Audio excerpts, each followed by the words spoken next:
মেহমান বানায়া তোমরা আমাকে কষ্ট দিছো, মেহমান বানায়া তোমরা আমাকে কষ্ট দিছো, আমি তো স্বেচ্ছায় কাঁদিনি, আমাকে কাঁদানো হয়েছে।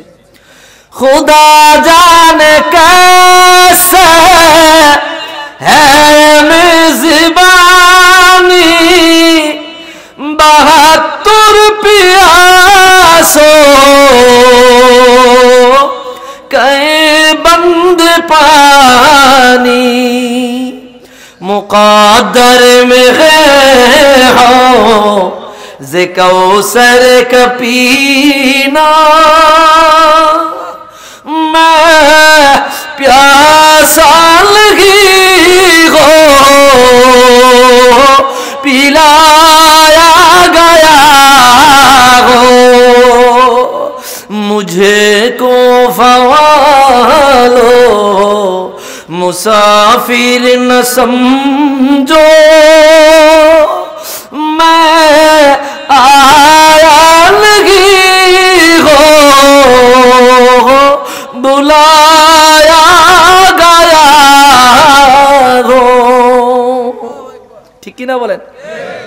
যাই হোক 2-3 দিন এরকম তাকে চাপ প্রয়োগ করার পরে উনি রাজি হয় নাই। সর্বশেষ সিদ্ধান্ত নিল, হুসাইন আপনি হয় খেলাফত বায়াত নেন নাইলে যুদ্ধ করেন। নাউজুবিল্লাহ, জোরে কোন নাউজুবিল্লাহ। তখনও বুঝে উঠতে পারে নাই যে আমার যুদ্ধ করা লাগবে। ভাইরা রে আমার,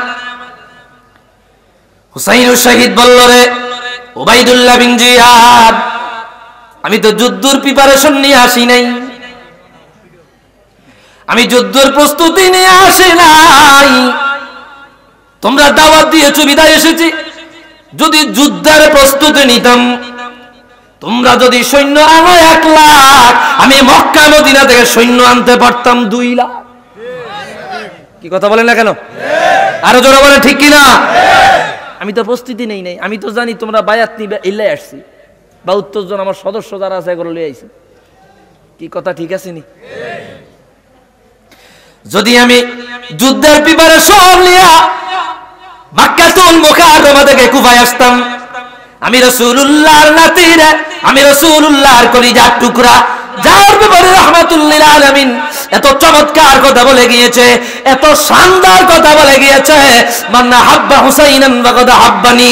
আমি রাসূলুল্লাহর ভালোবাসা চাও, আমার হুসাইনকে ভালোবাসো, আমার হুসাইনের ভালোবাসা পাওয়া গেলে আমি রাসূলুল্লাহর ভালোবাসা হয়ে যাবে।